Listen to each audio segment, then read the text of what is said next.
ትጋት ሰው ሊኖረው የሚገባ የከበረ ነገር መጽሐፍ ቅዱስ በትጋት የሚሰሩ ሰዎችን መልካም ነገር እንደሚያጭዱ ይነግረናል። መስነፍ ሰንፈህ አይደለም የምትቀረው፣ ደሞዝ አለ። እግዚአብሔር እንዳትተጋ ወስኖብህ እኔ እንድትተጋ መጣር የለብኝ።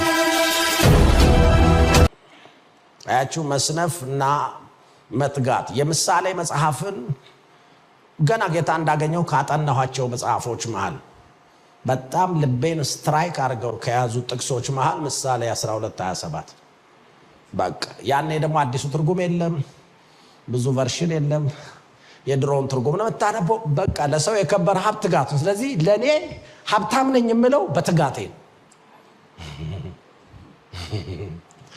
ስለዚህ መትጋት is very important።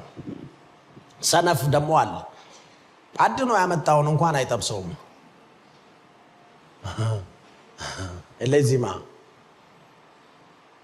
the lazy man does not catch and roast። ሁለቱም ነው ማባይዘው አማርኛውና እንግሊዘኛው ትንሽ ሲጀመር አይዝም ሰነፍ ስለሆነ ይዞ አይደለም አይጠብሰው፣ አይዝም አይጠብስም።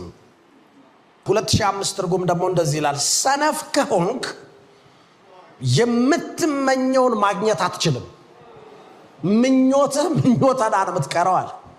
በትጋት ከሰራህ ግን my God I love it ትበለጽጋል። you have to be diligent then you will prosper።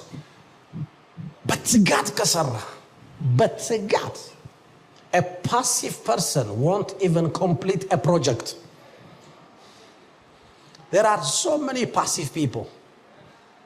ምን ማለት ወሰላችሁ? ፕሮጀክት ከዚህ ተነስተን እዛ ጋር ደርሰን መፈጸም ያለብን ነገር አለ። ፕሮጀክቱ ከዚህ ይጀምራል፣ እዛ በሩ ጋር ሲደርስ ያልቃል። በጣም ብዙ ፓሲቭ ሰዎች ፕሮጀክት ይዘው ይተኛሉ። ፕሮጀክቱን ዲሌይ እንዲያደርግ ነው የሚያደርጉት።